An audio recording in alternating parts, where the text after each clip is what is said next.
Hi hello ಎಲ್ಲರಿಗೂ ನಮಸ್ಕಾರ. Welcome to my YouTube channel ಕನ್ನಡತಿಯ ಕಥಾಸುಧೆ. ನಾನು ನಿಮ್ಮ ರೂಪ ಕನ್ನಡತೆ. ಕಥೆಗಳು ಇಷ್ಟ ಆದರೆ ಚಾನಲನ್ನು ಸಬ್ಸ್ಕ್ರೈಬ್ ಮಾಡ್ಕೊಳ್ಳಿ. ಹಾಗೆ ಕಥೆಗಳು ಇಷ್ಟ ಆದರೆ ಲೈಕ್ ಮಾಡಿ, ಕಮೆಂಟ್ ಮಾಡಿ, ನಿಮ್ಮ ಸ್ನೇಹಿತರಿಗೂ ಶೇರ್ ಮಾಡಿ. ಹೃದಯವ ಕಾದಿರಿಸು ನನಗಾಗಿ ಭಾಗ 46. ರಾಮ್ ಬಂದಾಗ ಕಿಟಕಿಯಲ್ಲಿ ದೃಷ್ಟಿ ನೆಟ್ಟು ನಿಂತಿದ್ದವನ ಕಣ್ಣಲ್ಲಿ ತೆಳುವಾದ ನೀರಿತ್ತು. ಲಕ್ಕಿ ಎಂದು ಕರೆದಾಗ ವಾಸ್ತವಕ್ಕೆ ಬಂದು ಅಗ್ರಜ ಎಂದು ಹೇಳಿ ತಲೆ ತಗ್ಗಿಸಿ ನಿಂತ ಲಕ್ಕಿ. ಏನು ವಿಷಯ, ಯಾಕೆ ಅಳ್ತಾ ಇದೆಯಾ ಎಂದು ರಾಮ್ ಕೇಳಿದ್ದೆ. ಅವನ ತಬ್ಬಿ ಜೋರಾಗಿ ಹತ್ತು ಬಿಟ್ಟ ಲಕ್ಕಿ. ಹೇ ಲಕ್ಕಿ, ಯಾಕೋ ಅಳ್ತಾ ಇದೆಯಾ, ಏನಾಯಿತು ಎಂದು ಕೇಳಿದ ರಾಮ್ ಅವನ ಬೆನ್ನು ನೇವರಿಸುತ್ತಾ. ತಮ್ಮನ ಕಣ್ಣಲ್ಲಿ ನೀರು ನೋಡಿ ನೋವಾಗಿತ್ತು ಅವನಿಗೆ. ಸದಾ ನಗುತ್ತಿದ್ದ ತನ್ನ ಒಂದೇ ಬಾರಿಗೆ ಇಷ್ಟೊಂದು ದುಃಖ ಪಡುತ್ತಿದ್ದಾನಲ್ಲ. ಅಗ್ರಜ, ನನ್ನ ಲಕ್ಷ್ಮಿ ಲಕ್ಷ್ಮಿ ಎಂದು ಬಿಕ್ಕಿ ಬಿಕ್ಕಿ ಹೇಳುವಾಗ ಅವನ ತನ್ನಿಂದ ದೂರ ಸರಿಸಿ, ಮೊದಲು ನೀರು ಕುಡಿ, ಆಮೇಲೆ ಹೇಳುವಂತೆ ಎಂದು ಅವನ ಕೈಗೆ ನೀರು ಕೊಡಲು ಒಂದೇ ಬಾರಿಗೆ ಎಲ್ಲ ನೀರು ಕುಡಿದು ಕೆಮ್ಮಿದ ಮೆಲ್ಲಗೆ. ನಿಧಾನ, ಬಾ ಕೂತ್ಕೋ, ಈಗ ಹೇಳು ಏನಾಯಿತು ಎಂದು ಕೇಳಿದ ಸಮಾಧಾನದಿಂದ. ತಕ್ಷಣ ಕಣ್ಣರಿಸಿಕೊಂಡು ಲಕ್ಕಿ ಕಣ್ಣುಗಳು ಮತ್ತೆ ತುಂಬಿದ್ವು. ಅಳೋದು ಬಿಟ್ಟು ಏನಾಯಿತು ಅಂತ ಹೇಳು ಎಂದು ಹೇಳಿದಾಗ ಅವನ ಕೈ ಹಿಡಿದಾಗ, ಅಗ್ರಜ, ನಾಳೆ ಲಕ್ಷ್ಮಿಯವರ ಮದುವೆ ಎಂದು ಮೇಲೂ ಬಿಕ್ಕುತ್ತ. ಅವನ ಮಾತು ಕೇಳಿ ಶಾಕ್ ಆಗಿತ್ತು ಅವನಿಗೆ. ಲಕ್ಕಿ, ಏನು ಹೇಳ್ತಿದೀಯಾ, ನಾಳೆ, ಹೇಗೆ, ಯಾಕೆ ಎಂದು ಅಚ್ಚರಿಯಿಂದ ಕೇಳಿದಾಗ ತಲೆ ಉದ್ದುದಾಡಿಸಿ, ಅವರಿಗೆ ನಾನು ಇಷ್ಟ ಇಲ್ವಂತೆ, ಅವರ ಅಮ್ಮ ತೋರಿಸಿದ ಹುಡುಗನ ಜೊತೆ ಮದುವೆ ಆಗ್ತಾರಂತೆ, ನನಗೂ ವಿಷಯ ನಿನ್ನೆಯೇ ಗೊತ್ತಾಗಿದ್ದು ಎಂದು ಮೆಲ್ಲಗೆ ಹೇಳಿದಾಗ ಮುಷ್ಟಿ ಕಟ್ಟಿದಾರ. ಏನು, ಪ್ರೀತಿ ಅಂದರೆ ಆಟ ಅಂದ್ಕೊಂಡಿದ್ದಾರಾ ಹೇಗೆ, ಇಷ್ಟ ಇಲ್ಲ ಅಂತ ಹೇಳೋದಕ್ಕೆ ಇಷ್ಟು ದಿನ ಬೇಕಾಗಿತ್ತೇನು ಎಂದು ಕೋಪದಿಂದ ಹೇಳಿದ. ತಮ್ಮ ತಂಗಿ ಅಂದರೆ ಅಷ್ಟು ಇಷ್ಟ ಅವನಿಗೆ. ಅವರಿಗೆ ನೋವು ಮಾಡಿದವರನ್ನು ಯಾವುದೇ ಕಾರಣಕ್ಕೂ ಬಿಡನು ಅವ. ಇಲ್ಲ ಅಗ್ರಜ, ಅವರು ಯಾವಾಗಲೂ ಹೇಳ್ತಾ ಇದ್ರು ನೀನು ಇಷ್ಟ ಇಲ್ಲ ಅಂತ, ನಾನೇ ಅವರನ್ನು ಹಚ್ಚಿಕೊಂಡು ಬಿಟ್ಟೆ. ಇರಲಿ ಬಿಡು, ಅವರಿಗೆ ಇಷ್ಟ ಇರೋರನ್ನೇ ಮದುವೆ ಆಗಲಿ ಎಂದು ಮತ್ತೆ ಮೆಲ್ಲಗೆ ಅಳುತ್ತಿದ್ದವನ ಕೆನ್ನೆ ಹಿಡಿದು, ನೀನು ಅವಳ ಮನೆಗೆ ಹೋಗಿದ್ದು, ಅವಳ ಅಮ್ಮನ ಜೊತೆ ಮಾತನಾಡಿ ಮದುವೆಗೆ ಒಪ್ಪಿಸಿದ್ದು, ಇಷ್ಟು ದಿನ ಪ್ರೇಮಿಗಳ ಹಾಗೆ ಸುತ್ತಾಡಿದ್ದು, ಇದೆಲ್ಲ ಏನು ಮತ್ತೆ ಎಂದು ಕೇಳಿದ ರಾಮ್ ಅವನ ಕಣ್ಣಲ್ಲಿ ಕಣ್ಣಿಟ್ಟು. ಅದು ಅದು ಇರಲಿ ಬಿಡು ಅಗ್ರಜ, ನಾನು ಪಡೆದುಕೊಂಡು ಎಂದು ಹೇಳುವಾಗ ಮೆಲ್ಲಗೆ ಅವನ ಕೆನ್ನೆ ತಟ್ಟಿ, ಪ್ರೀತಿ ಮಾಡಬಾರ್ದು, ಮಾಡಿದ ಮೇಲೆ ಕಷ್ಟ ಅಂತ ಅದನ್ನು ಬಿಟ್ಟು ಕೊಡಲೂಬಾರದು. ನಾನು ಪಡೆದುಕೊಂಡು ಬಂದದ್ದು ಇಷ್ಟೇ ಎನ್ನುವ ಬದಲು ಪ್ರೀತಿ ಮಾಡಿದ್ದನ್ನು ಕಷ್ಟಪಟ್ಟಾದರೂ ಪಡೆಯಬೇಕು ಎಂದು ಹೇಳಿದ ರಾಮ್. ಅವನ ಮಾತಿಗೆ ತುಸು ಧೈರ್ಯ ಬಂದಿತ್ತು ಲಕ್ಕಿಗೆ. ಅಗ್ರಜ, ಹಾಗಿದ್ರೆ ನನಗೆ ನನ್ನ ಲಕ್ಷ್ಮಿಯವರ ಪ್ರೀತಿ ಸಿಗುತ್ತೆ ಅಲ್ವಾ ಎಂದು ಹೇಳಿದಾಗ ನಕ್ಕು ಅವನ ಲಘುವಾಗಿ ತಬ್ಬಿ, ಖಂಡಿತ ಸಿಗುತ್ತೆ ಎಂದು ಹೇಳಿ ಮೇಲೆದ್ದು, ನನ್ನ ತಮ್ಮ ಅಂದರೆ ಹೇಗಿರಬೇಕು, ಸರ್ವಂ ಶ್ರಾಮ್, ತಮ್ಮ ಆಗಿ ಸಿಗದೇ ಇರೋ ಪ್ರೀತಿನ ಪಡೆದುಕೊಳ್ಳೋಕೆ ಹೊಡೆದಾಟ ಆದರೂ ಮಾಡೋದು ಬಿಟ್ಟು ಈಗ ಅಳ್ತಾ ಕೂರೋದಾ ಎಂದು ಜೋರು ಮಾಡಿದಾಗ ತಲೆ ತಗ್ಗಿಸಿದ. ಇದೊಂದು ಚೆನ್ನಾಗಿ ಕಲ್ತಿದೆಯಾ ನೋಡು ಎಂದು ಹೇಳಿ ಫೋನ್ ತೆಗೆದುಕೊಂಡು ಯಾರಿಗೋ ಕರೆ ಮಾಡಿದವ. ಇನ್ನರ್ಧ ಗಂಟೆಯಲ್ಲಿ ಈ ಹುಡುಗಿ ಇವಾಗ ಏನು ಮಾಡ್ತಿದ್ದಾಳೆ, ಇವಳ ಮದುವೆ ಆಗ್ತಿರೋ ಹುಡುಗ ಯಾರು, ಎಲ್ಲ ಡೀಟೇಲ್ಸ್ ಬೇಕು ಎಂದು ಹೇಳಿ ಕರೆ ತುಂಡರಿಸಿದ. ಏನು ಚಿಂತೆ ಮಾಡಬೇಡ, ಈ ರಾಮಿರುವವರೆಗೂ ನಿನ್ನ ಪ್ರೀತಿ ಕೈ ಜಾರೋದಕ್ಕೆ ಬಿಡೋದಿಲ್ಲ ಎಂದು ಹೇಳಿ ನಿನ್ನ ಅತ್ತಿಗೆ ಒಪ್ಪಿಗೆ ಇದ್ದಾಳೆ, ನಾನು ಅಲ್ಲಿ ಹೋಗ್ತೀನಿ, ಹೀಗೆ ಅಳ್ತಾ ಕೂರೋದು ಬಿಟ್ಟು ಸ್ವಲ್ಪ ನಗ್ತಾ ಇರು ಎಂದು ಹೇಳಿದಾಗ ಅವನನ್ನು ಗಟ್ಟಿಯಾಗಿ ಅಪ್ಪಿ, ಥ್ಯಾಂಕ್ ಯು ಅಗ್ರಜ, ನಿಜ ನಿನ್ನಂಥ ಅಣ್ಣ ಒಬ್ಬರಿದ್ದರೆ ಸಾಕು ಧೈರ್ಯ ಹೇಳೋದಕ್ಕೆ ಎಂದು ಹೇಳುವಾಗಲೇ ರಾಮ್ ಫೋನ್ ರಿಂಗ್ ಆಯಿತು. ಸರ್, ಇವರ ಮದುವೆ ಆಲ್ರೆಡಿ ನಡೀತಾ ಇದೆ ಸರ್, ಈಗಷ್ಟೇ ಮುಹೂರ್ತ ಟೈಮ್ ಆಯಿತು ಎಂದು ಹೇಳಿದಾಗ ಕೇಳಿಸಿಕೊಂಡ ಲಕ್ಕಿ ಎದೆ ಹೊಡೆದು ಹೋಗಿತ್ತು. ಸರಿಯಾದ ಸಮಯದಲ್ಲಿ ಸರಿಯಾದ ನಿರ್ಧಾರ ತೆಗೆದುಕೊಳ್ಳದಿದ್ದರೆ ಪ್ರೀತಿ ಕೈಜಾರಲೇಬೇಕಲ್ಲವೇ. ಹೇಯ್, ಏನು ಹೇಳ್ತಿದೀಯಾ, ನಾಳೆ ತಾನೇ ಮದುವೆ ಎಂದು ಕೇಳಿದ ರಾಮ್ ಜೋರಾಗಿ. ತಮ್ಮ ಕುಸಿದು ಕುಳಿತದ್ದು ನೋಡಿದ್ನಲ್ಲ. ಹೌದು ಸರ್, ಈಗಷ್ಟೇ ನನ್ನ ಎದುರಿಗೆ ತಾಳಿ ಕಟ್ಟಿದ್ರು, ನಾನು ಬಂದೆ ಗಟ್ಟಿ ಮಾಡೋ ಶುರು ಆಯಿತು ಎಂದು ಅವ ಹೇಳಿದಾಗ ಭಯದಿಂದ ತಮ್ಮನ ಮುಖ ನೋಡಿದ ರಾಮ್. ನನಗೆ ಫೋಟೋ ಕಳಿಸಿ, ಹಾಗೆ ಲೊಕೇಶನ್ ಸಹ ಕಳಿಸು ಎಂದು ಹೇಳಿ ಕರೆ ತುಂಡರಿಸಿದ ರಾಮ್. ಲಕ್ಕಿ, ನಾನು ಏನೋ ಒಂದು ಮಾಡ್ತೀನಿ, ನೀನು ಹೆದರಬೇಡ, ನೊಂದ್ಕೋಬೇಡ, ಅದು ಧನಲಕ್ಷ್ಮಿ ಆಗಿರೋದಿಲ್ಲ ಎಂದು ತಮ್ಮನ ಭುಜ ಅದುಮಿ ಸಮಾಧಾನ ಮಾಡಲು ನೋಡಿದ ರಾಮ್. ಪಡೆದುಕೊಂಡು ಬಂದುದು ಇಷ್ಟೇ ಅಗ್ರಜ, ಹೊಡೆದಾಡಿ ಪಡೆಯೋಕೆ ನಾನು ಪ್ರಯತ್ನ ಮಾಡಲೇ ಇಲ್ಲ, ನಿನ್ನ ಬಳಿ ಹೇಳೋದಕ್ಕೆ ಸಹ ಸಮಯ ಮೀರಿ ಹೋಗಿದೆ, ನಾನು ಕಳೆದುಕೊಂಡು ಬಿಟ್ಟೆ ಅಣ್ಣ ಎಂದು ಲಕ್ಕಿ ಸೋತ ದನಿಯಿಂದ ಹೇಳಿದಾಗ ರಾಮನ ಕಲುಗಿತ್ತು. ತನ್ನ ಜಾನು ಆ ರಾವಣನ ಜೊತೆ ಮದುವೆ ಆಗಲು ಹೋದಾಗ ತನ್ನ ಪ್ರೀತಿ ಮರಳಿ ಕೊಡಿಸಿದನಲ್ಲವೇ ಅವ. ಈಗ ಅವನ ಪ್ರೀತಿಯನ್ನು ಅವನ ಕೈ ಕೊಡಿಸಲು ಆಗುತ್ತಿಲ್ಲ, ತಮ್ಮನ ನೋವು ಸಹ ನೋಡಲು ಆಗುತ್ತಿಲ್ಲ. ಲಕ್ಕಿ, ಐ ಆಮ್ ಸಾರಿ ಕಣೋ, ಅಣ್ಣ ಆಗಿ ನೀನು ಹೇಳುವ ಮೊದಲೇ ನಾನು ನಿನ್ನ ಬಗ್ಗೆ ತಿಳ್ಕೊಳ್ಬೇಕಿತ್ತು. ಜಾನು, ಆ ಸೌರಭ್ ಅಂತ ಆ ಕಡೆ ಬ್ಯುಸಿ ಆಗಿಬಿಟ್ಟೆ, ಛೆ ಎಂದು ತಮ್ಮನ ಹೆಗಲ ಬಳಸಿದರ. ಇರಲಿ ಅಣ್ಣ, ತಪ್ಪು ನಂದೆ, ಅತಿಯಾಗಿ ಹಚ್ಕೊಂಡ್ಬಿಟ್ಟೆ, ಪರವಾಗಿಲ್ಲ, ಇದು ನನಗೆ ಆಗಲೇಬೇಕು ಎಂದು ಹೇಳಿದರೂ ಅವನ ಕಣ್ಣುಗಳು ತುಂಬಿ ಹರಿದವು. ಬಾ ಹೋಗೋಣ ಎಂದು ರಾಮ್ ಮೇಲೆದ್ದು ಅವನ ಕೈ ಹಿಡಿಯಲು, ಬೇಡ ಅಗ್ರಜ, ಮನಸಾರೆ ಇಷ್ಟಪಟ್ಟವಳನ್ನು ಬೇರೆಯವರ ಪಕ್ಕ ನೋಡೋದಕ್ಕೆ ಧೈರ್ಯ ಇಲ್ಲ ಅಣ್ಣ, ಅಷ್ಟೊಂದು ಗಟ್ಟಿ ಇಲ್ಲ ಈ ಹೃದಯ ಎಂದು ಎದೆಯ ಮೇಲೆ ಕೈ ಇಟ್ಟು ಹಿಡಿದಾಗ ರಾಮ್ ಸಹ ಬೇಸರಗೊಂಡ. ಸರಿ, ನಾನು ಹೋಗಿ ಬರ್ತೀನಿ, ನೀನು ಎಲ್ಲರ ಜೊತೆ ಕೂರು ಬಾ, ಒಬ್ಬನೇ ಇರಬೇಡ ಎಂದು ಹೇಳಿದಾಗ ಅವನ ಕೈ ಹಿಡಿದು, ನನ್ನ ಪ್ರೀತಿ ಮಾಡಿದ್ಲು ಅನ್ನೋ ಒಂದು ಕಾರಣಕ್ಕೆ ಅವಳ ಮರ್ಯಾದೆ ತೆಗೆಯೋದು ಬೇಡ ಅಣ್ಣ, ಪರವಾಗಿಲ್ಲ, ಅವರು ಯಾರ ಜೊತೆ ಆದರೂ ಚೆನ್ನಾಗಿರಲಿ ಎಂದು ಹೇಳಿದಾಗ ತಮ್ಮನನ್ನೇ ದೀನವಾಗಿ ನೋಡಿದ ರಾಮ್ ತನ್ನ ಮನಸ್ಸಲ್ಲಿ ಬೆಟ್ಟದಷ್ಟು ನೋವಿದ್ರೂ ಅದನ್ನೆಲ್ಲ ಬಿಟ್ಟು ಅವಳ ಮರ್ಯಾದೆ ಬಗೆಗೆ ಚಿಂತೆ ಮಾಡುತ್ತಿದ್ದಾನಲ್ಲ, ಅದಕ್ಕೆ ನೋವಾಗಿತ್ತು ಅವನ ಮನಕ್ಕೆ. ಸರಿ ಬಾ, ಆಚೆ ಕೂತ್ಕೋ, ನೀನು ಲಕ್ಕಿ, ನಗ್ತಾ ನಗ್ತಾ ಎಲ್ಲರನ್ನ ನಗಿಸ್ತಾ ಇರಬೇಕು ಎಂದು ಹೇಳಿ ಅವನ ಕೈ ಹಿಡಿದು ಆಚೆಗೆ ಕರೆದುಕೊಂಡು ಬಂದ. ಎಲ್ಲರೂ ತಮ್ಮ ತಮ್ಮ ಕೆಲಸದಲ್ಲಿ ತೊಡಗಿದ್ರು. ಲಕ್ಕಿಯನ್ನ ಅಲ್ಲಿ ಕೂರಿಸಿ ಕೋಣೆಗೆ ನಡೆದ ರಾಮ್. ಅವ ಬಂದಾಗ ಮುದ್ದಾಗಿ ಮಲಗಿದ್ಲು ಜಾನು. ಮೆಲ್ಲಗೆ ಅವಳ ಪಕ್ಕ ಬಂದು ಕುಳಿತಾಗ ನಿದ್ದೆಯಲ್ಲೂ ಸಹ ಅವನ ಅರಿವು ಮೂಡಿ ಅವನ ಮಡಿಲಲ್ಲಿ ತಲೆ ಇಟ್ಟು, ರಾಮ್ ಲವ್ ಯು ಎಂದು ನಕ್ಕಳು. ಅವಳ ಪ್ರೀತಿಗೆ ಜೊತೆ ಮುದ್ದು ಹೆಚ್ಚಾಗಿತ್ತು ಅವನಿಗೆ. ಮೆತ್ತಗೆ ಬಾಗಿ ಅವಳ ಕೆನ್ನೆಗೆ ಮುತ್ತು ಕೊಟ್ಟ. ಲವ್ ಯು ಟೂ ಜಾನು ಎಂದು ನಕ್ಕವನ ಮನ ಬೇಯುತ್ತಿತ್ತು. ತನ್ನ ಪ್ರೀತಿ ಕೈ ಸೇರಲು ಒಂದು ರೀತಿ ಅವನು ಕಾರಣ, ಆದರೆ ಅವನ ಪ್ರೀತಿ ಬಗೆಗೆ ತಿಳಿಯದೆ ಪಾಪ ಅವನ ಪ್ರೀತಿ ಕೈ ಜಾರಿತಲ್ಲ. ಹಾಗೆ ಚಿಂತೆ ಮಾಡುತ್ತಾ ಮಲಗಿದ ರಾಮ್. ಸಂಜೆ ಎಚ್ಚರ ಆದಾಗ ಜಾನು ಅವನ ಎದೆಯ ಮೇಲೆ ತಲೆ ಇಟ್ಟಿದ್ಲು. ಮೆತ್ತಗೆ ಎದ್ದು ಅವನ ಕೆನ್ನೆ ಮೇಲೆ ಮುತ್ತು ಕೊಟ್ಟು, ಲವ್ ಯು ರಾಮ್, ಎಷ್ಟು ಮುದ್ದು ನೀವು ಎಂದು ನಕ್ಕಳು. ಇದು ನೀನು ಕೊಟ್ಟಿದ್ದು, ಈಗ ಮಕ್ಕಳ ಮುತ್ತು ಕೊಡು, ಅಪ್ಪನಿಗೆ ಕೊಡು ಅಂತ ಕೊಟ್ಟಿದ್ದಾರೆ ಅಲ್ವಾ ಎಂದು ಹೇಳಿದಾಗ ನಕ್ಕು ಅವನ ಕೆನ್ನೆ ಕಚ್ಚಿ, ನಿಮಗೆ ನಿದ್ದೆನೇ ಬರೋದಿಲ್ವಾ, ಮಲ್ಗೋದು ಬಿಟ್ಟು ಇಂಥದ್ದೇ ಮಾಡಿ ಎಂದು ಮೇಲೆದ್ದಳು. ಸ್ವಲ್ಪ ತಲೆ ಸುತ್ತಿದ ಹಾಗಾಯಿತು. ರಾಮ್, ತಲೆ ಸುತ್ತುತ್ತಾ ಇದೆ, ನನಗೆ ಜ್ಯೂಸ್ ತರಿಸಿ ಎಂದು ಹೇಳಿದಾಗ ತಟ್ ಎಂದು ಮೇಲೆದ್ದು, ಜಾನು ಯಾಕೆ, ಏನಾಯ್ತು, ಹುಷಾರಿದೆಯಾ ತಾನೆ, ಹೊಟ್ಟೆ ಬೆನ್ನು ಏನಾದರೂ ನೋವಿದೆಯಾ ಎಂದು ಗಾಬರಿಯಿಂದ ರಾಮ್ ಕೇಳಿದಾಗ, ರಾಮ್ ಸಮಾಧಾನ, ಈ ಟೈಮಲ್ಲಿ ತಲೆ ಸುತ್ತೋದು ಕಾಮನ್ ಅಂತೆ, ನನಗೆ ಆಪಲ್ ಜ್ಯೂಸ್ ಕುಡಿಬೇಕು ಅನ್ನಿಸ್ತಿದೆ, ಫೋನ್ ಮಾಡಿ ಹೇಳಿ, ಅತ್ತೆ ಮಾಡಿ ಕೊಡ್ತಾರೆ ಎಂದು ಹೇಳಿದಾಗ ಅವಳನ್ನು ಎತ್ತಿಕೊಂಡು, ನೀನು ವಾಶ್ರೂಮ್ ಮುಗಿಸಿ ಬಾ, ಅಷ್ಟರಲ್ಲಿ ಜ್ಯೂಸ್ ಇಲ್ಲಿರುತ್ತೆ ಎಂದು ಹೇಳಿ ಅವಳನ್ನು ಬಿಟ್ಟು ಕೆಳಗೆ ನಡೆದ ರಾಮ್ ಆಪಲ್ ಎತ್ತಿಕೊಂಡು ಜ್ಯೂಸ್ ಮಾಡಲು ನಿಂತ. ದಿ ಗ್ರೇಟ್ ರಾಮ್ ಜ್ಯೂಸ್ ಮಾಡಿ ತೆಗೆದುಕೊಂಡು ಬಂದು ಜಾನು ಮುಂದೆ ಹಿಡಿಯಲು, ರಾಮ್ ತುಂಬ ಚೆನ್ನಾಗಿದೆ, ಯಾರು ಅಜ್ಜಿ ಮಾಡಿದ್ದ ಅತ್ತೆ ಮಾಡಿದ್ದ ಎಂದು ಕೇಳಿದಾಗ ಅವಳ ತುಟಿಗೆ ಅಂಟಿದ್ದ ಜ್ಯೂಸ್ ಒರೆಸಿ, ನಾನೇ ಮಾಡಿದ್ದು ಜಾನು, ನನ್ನ ಪಾಪು ಏನು ಕೇಳಿದ್ರು ಈ ರಾಮ್ ಮಾಡಿಕೊಡ್ತಾನೆ ಎಂದು ಹೇಳಿ ನಕ್ಕ.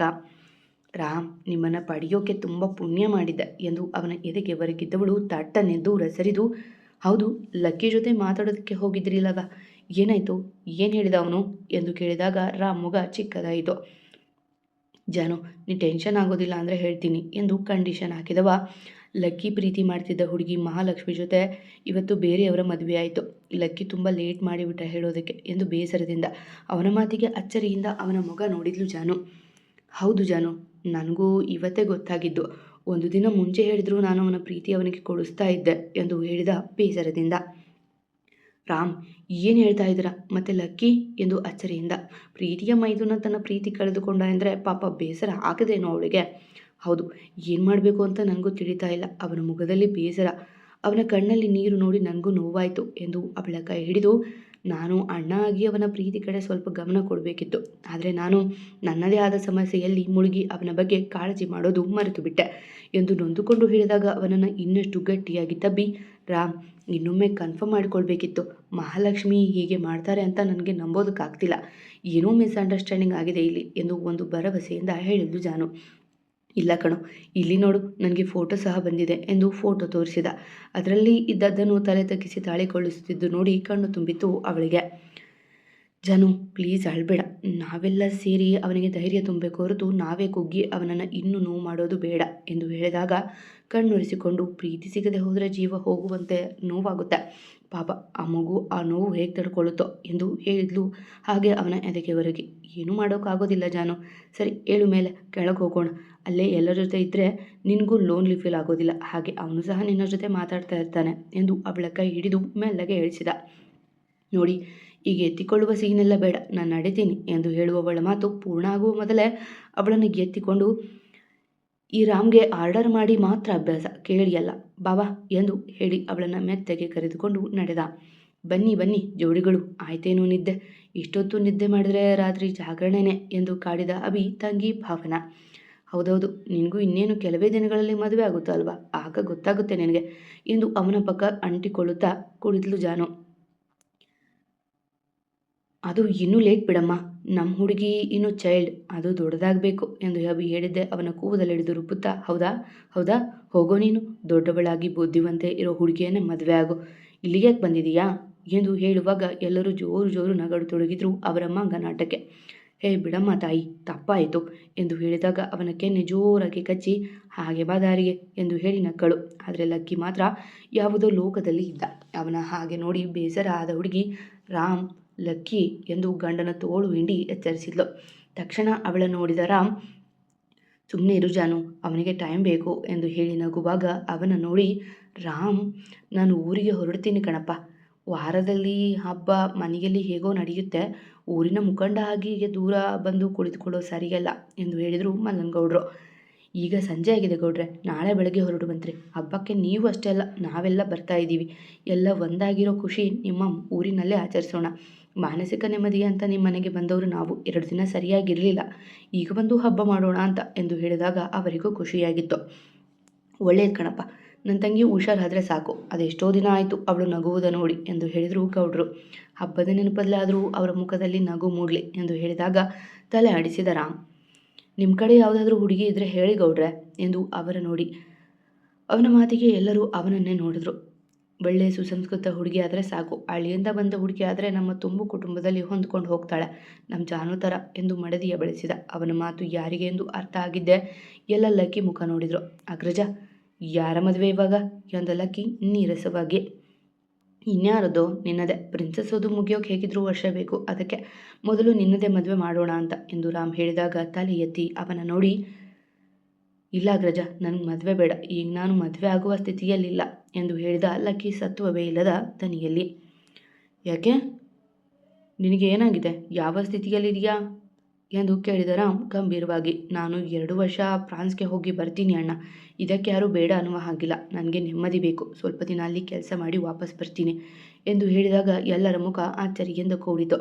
ಇಲ್ಲ, ನಾನು ಕಳಿಸೋದಿಲ್ಲ ಎಂದು ರಾಮ್ ಮೇಲೆದ್ದು ಅರಚಿದರೆ, ನಾನು ಇಲ್ಲಿರೋದಿಲ್ಲ, ಆಲ್ರೆಡಿ ಟಿಕೆಟ್ ಬುಕ್ ಆಗಿದೆ ಎಂದು ಲಕ್ಕಿ ಅರಚಿದ್ದ.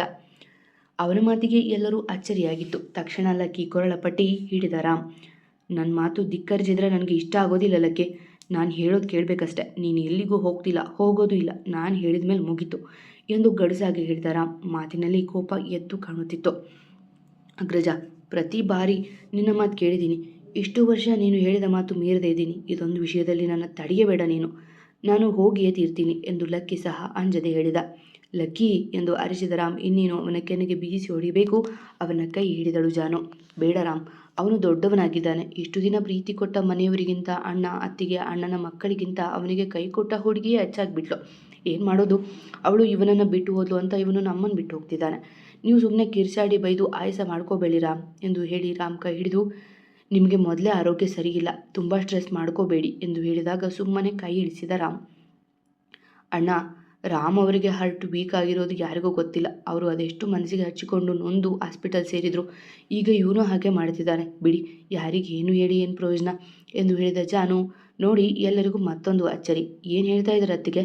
ಅಗ್ರಜ ಎಂದು ಲಕ್ಕಿ ಗಾಬರಿಯಿಂದ ಕೇಳಿದಾಗ, ಅವರದ್ದು ಗಟ್ಟಿಗುಂಡಿಗೆ ಅಂತ ಏನು ಬೇಕೋ ಹಾಗೆ, ಹೇಗೆ ಬೇಕೋ ಹಾಗೆ ನಡೆದುಕೊಂಡು ಅವರ ಮನಸ್ಸಿಗೆ ನೋವು ಮಾಡಿದ್ರ ಬೆಲೆ ಅದು, ಅವರು ಎಷ್ಟು ಅಂತ ತಡೀತಾರೆ ಎಂದು ಜಾನು ಹೇಳಿದಾಗ ಅಣ್ಣನ ಬಳಿ ಕುಸಿದು ಕುಳಿತ ಲಕ್ಕಿ.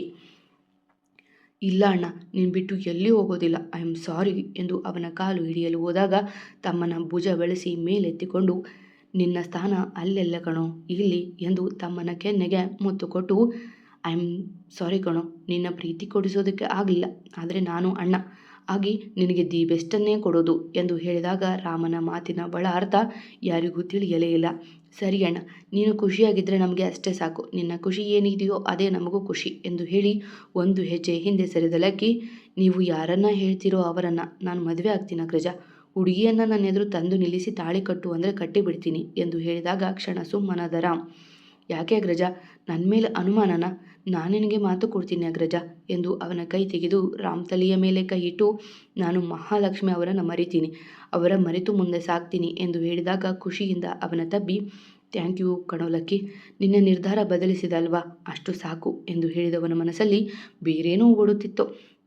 ಥ್ಯಾಂಕ್ ಯು ಅಣ್ಣ ಎಂದು ಹೇಳಿದಾಗ, ಅಣ್ಣ ನಮ್ಮವನಾದರೂ ಅತ್ತಿಗೆ ನಮ್ಮೋಳ ಅಂತ ಎಂದು ಯಾರೋ ಹೇಳಿದರು, ನೋಡಿದರೆ ನಿಜ ಆಗ್ತಿದೆ. ಅಯ್ಯೋ ದೇವ್ರೆ, ನನ್ನ ಕೇಳೋರು ಯಾರಿಗಿಲ್ವೇ, ಅಣ್ಣ ತೋರಿಸಿದ ಹುಡುಗಿ ಮದುವೆ ಆಗ್ತೀನಿ ಅಂತ ಹೇಳು ನನ್ನ ಮೈದ ಅತ್ತಿಗೆಗೆ ಹುಡುಗಿ ಇಷ್ಟ ಆಗ್ತಾಳೋ ಇಲ್ವೋ ಅಂತ ಕೇಳಲೇ ಇಲ್ಲ ಎಂದು ಜಾನು ನಾಟಕದ ಕಣ್ಣೀರು ಹಾಕುತ್ತಾ ಹೇಳಿದಾಗ, ಅತ್ತಿಗೆ ಏನು ನೀವು ಎಂದು ನಕ್ಕು ಅವಳ ಬಳಿ ಬಂದು ಅವಳ ಪಕ್ಕ ಕುಳಿತು, ನನ್ನ ಅಗ್ರಜ ಇಷ್ಟೊಂದು ಬದಲಾಗೋಕೆ ಕಾರಣವೇ ನೀವು ಅಂದಮೇಲೆ ಅಗ್ರಜ ನಿಮ್ಮ ಒಪ್ಪಿಗೆ ಇಲ್ಲದೆ ಯಾವತ್ತೂ ಯಾವ ನಿರ್ಧಾರ ಸಹ ತೆಗೆದುಕೊಳ್ಳುವುದಿಲ್ಲ, ಅದೇ ಭರವಸೆ ನನಗೆ ಎಂದಾಗ ಮುಖ ಊದಿಸಿಕೊಂಡ್ಳು ಅವಳು.